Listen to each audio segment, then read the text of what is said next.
अगर आप भी इस तरह की जैकेट डिजाइन करने का सोच रहे हैं, तो आप बिल्कुल सही जगह आए हैं, क्योंकि आज हम आपको इसकी ड्राफ्टिंग, कटिंग और स्टिचिंग के बारे में बहुत ही विस्तार से बताने वाले हैं।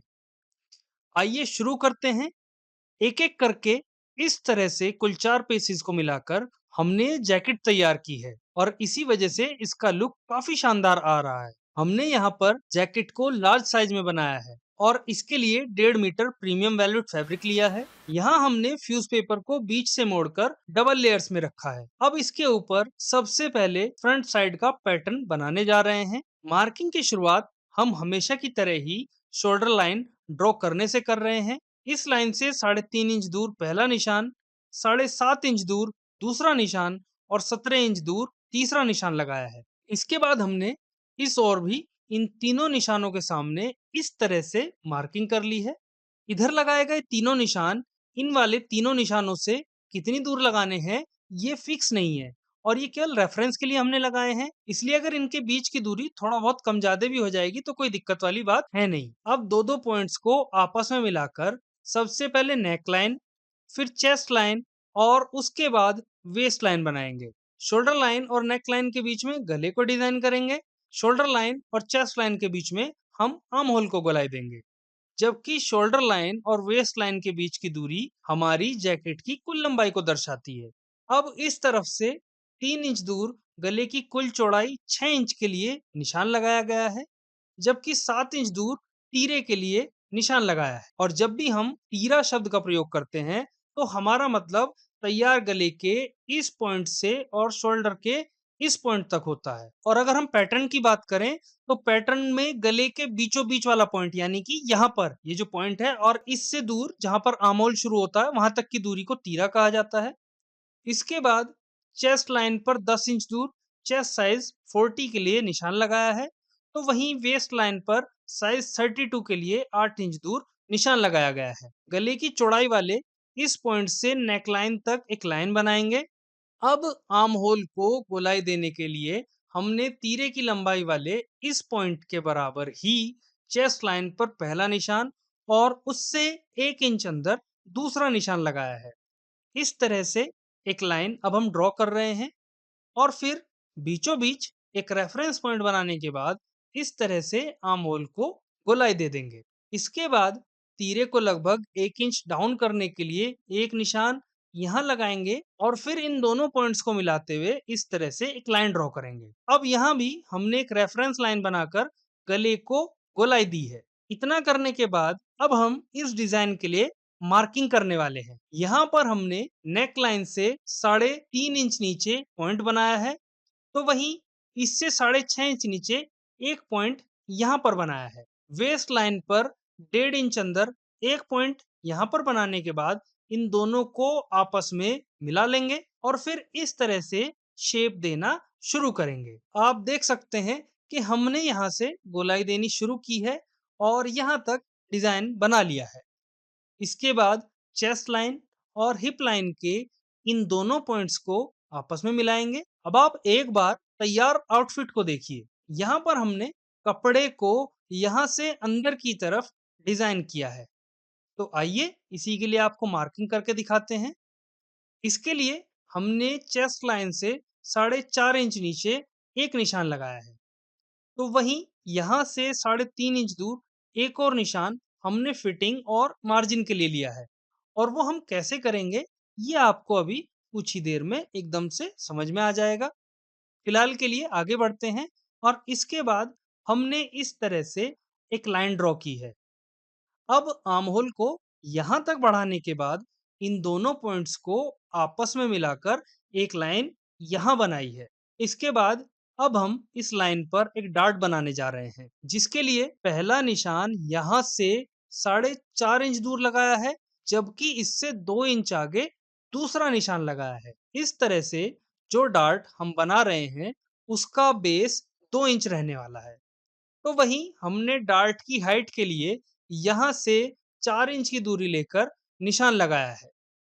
अब इस तरह से लाइन बनाने के बाद डार्ट को इस तरह की एक शेप दे देनी है। यहाँ हमने इस लाइन को यहाँ तक आगे बढ़ा लिया है और आप यहाँ देख सकते हैं कि हमने शोल्डर लाइन से 11 इंच दूर और सेंटर लाइन से 4 इंच दूर डार्ट का शिखर या चोटी कह सकते हैं वो बनाई है। इस सिरे से डार्ट के बेस की दूरी 4.5 इंच जबकि बेस की चौड़ाई 2 इंच ली गई थी। इसके अलावा हमने इस लाइन को भी यहाँ से आगे बढ़ाया है। अब आपको एक बात समझाते हैं कि हम चाहते तो इस लाइन को यहाँ से ना बनाकर यहाँ से लाइन ड्रॉ करते हुए पैटर्न बना सकते थे, लेकिन उस स्थिति में जैकेट का डिजाइन कुछ और रहता।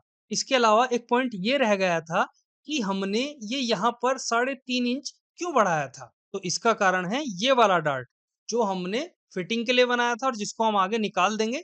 तो यहाँ पर चौड़ाई को एडजस्ट करने के लिए हमने यहाँ पर 3.5 इंच लिया था। अब अगर आप इस तरह का डार्ट नहीं बनाना चाहते हैं या बिना इसके ही आप इस जैकेट को बनाना चाहते हैं तो वैसे ही बना सकते हैं, और उस स्थिति में आपको ये दूरी कम करनी होगी। आइए अब जो भी मार्किंग की गई है उससे होते हुए फ्यूज पेपर की कटिंग करते हैं। और जब तक हम ऐसा कर रहे हैं, आप कमेंट करके ये बताइए कि अब तक जो भी हमने आपको समझाया है वो आपके कितना समझ में आया है। इसके अलावा यदि आपको किसी भी पॉइंट पर कोई कंफ्यूजन है तो कमेंट में हमें वो भी बता दीजिएगा, ताकि हम आपकी समस्या का निवारण तुरंत कर सकें। इस तरह से हमने कटिंग करने के साथ ही फ्रंट साइड के लिए फ्यूज पेपर पैटर्न तैयार कर लिया है। अब अगर आप इसमें कुछ और परिवर्तन करना चाहते हैं तो अपने स्वाद के अनुसार कर सकते हैं। आइए आगे बढ़ते हैं और आपको पिछले हिस्से के लिए फ्यूज पेपर पैटर्न तैयार करना सिखाते हैं। डबल लेयर में रखे गए फ्यूज पेपर के ऊपर हमने अभी अभी तैयार किए गए फ्रंट पार्ट को बीच से मोड़कर रख लिया है। पिछले हिस्से के लिए तीरे की लंबाई अगले के बराबर ही 7 इंच ली गई है। इसका मतलब है जैसा हमने आगे के लिए तीरा लिया था उतना ही हमने बैक पार्ट के लिए भी लिया है। अब बॉटम में 1.5 इंच की दूरी लेकर एक निशान यहाँ लगाने के बाद इतनी ही दूरी लेकर एक निशान यहाँ लगाया है। इसके बाद बैक गले की गहराई के लिए 2 इंच पर, तो वहीं चौड़ाई 6 इंच पाने के लिए 3 इंच पर निशान लगाया है। पहले तो बैक गले को गोलाई देंगे और फिर इस तरह से एक्स्ट्रा फ्यूज पेपर को काट लेंगे। यहाँ से कटिंग करने के बाद बैक साइड के आर्म होल को बढ़ाकर कट कर रहे हैं। इतना करने के बाद अब हम यहाँ से कटिंग करते हुए बैक साइड के लिए फ्यूज पेपर को तैयार करके आपको दिखा रहे हैं। अब अगर आप एक बार तैयार जैकेट को देखेंगे तो पाएंगे कि बैक साइड में हमने गले से कुछ इंच नीचे यहाँ पर इस तरह की एक शेप क्रिएट की है। बस इसी शेप के लिए हमने यहाँ पर गले से 6 इंच नीचे एक निशान लगाया है, तो वहीं 1.5 इंच दूर यहाँ भी मार्क किया है। और जैसा कि आप देख पा रहे होंगे कि यहाँ हमने एक लाइन बनाने के बाद यहाँ पर कर्व बना लिया है। यहाँ से इस तरह से कटिंग करेंगे। बैक साइड का पैटर्न लगभग तैयार हो चुका है, बस इसमें एक आखिरी काम शेष है।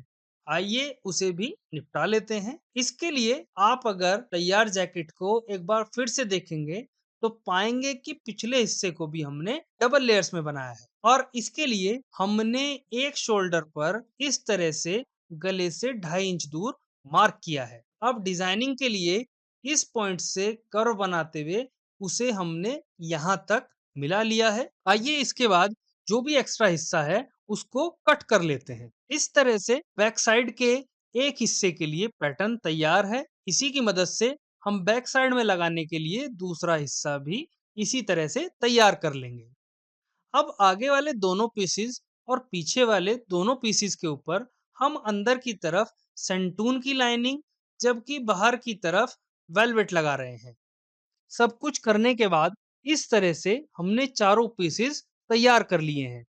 अब अगर इस तरह से रखकर देखा जाए तो आगे के हिस्से में यूज किए जाने वाले ये दोनों पीसेस एक समान हैं, जबकि पिछले हिस्से के लिए बनाए गए ये दोनों टुकड़े भी एक जैसे हैं। अब अगर सिलाई की बात करें तो पहले बैक साइड के हिस्सों को आपस में जोड़ने के लिए शोल्डर्स पर सिलाई लगाएंगे और फिर फ्रंट साइड यानी कि दोनों हिस्सों को उलटकर रखते हुए एक एक करके इस तरह से सिलाई लगाकर जोड़ लेना है।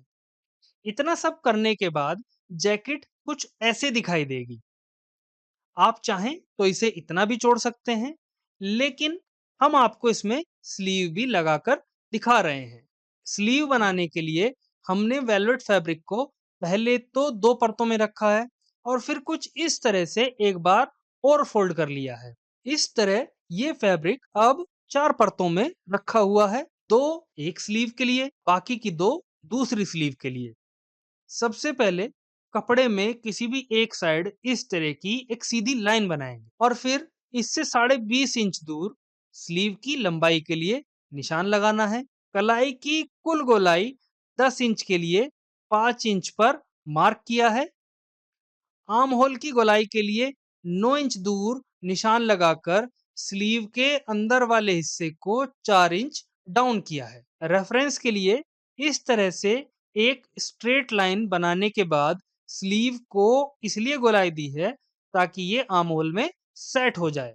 शेप स्केल से इस तरह से एक शेप देने के साथ ही हमने 1 इंच मार्जिन कलाई की तरफ और लगभग 2 इंच मार्जिन स्लीव की गोलाई को बाद में जरूरत के हिसाब से बढ़ाने के लिए लिया है। अब जो भी एक्स्ट्रा वेलवेट फैब्रिक है उसे कट कर रहे हैं ताकि स्लीव तैयार हो जाए। और आखिर में हमने स्लीव का जो आर्मपिट या फिर कह लीजिए बगल वाला सिरा है उसको 1 इंच और कम किया है। ऐसा करने से जो स्लीव का ये वाला हिस्सा है यहाँ पर खिंचाव नहीं आता। सिलाई लगाने के साथ ही स्लीव भी हमारी एकदम तैयार है और ये रहा फाइनल लुक। इसी के साथ हमारी वीडियो यहीं पर समाप्त होती है। आपका बहुत बहुत धन्यवाद।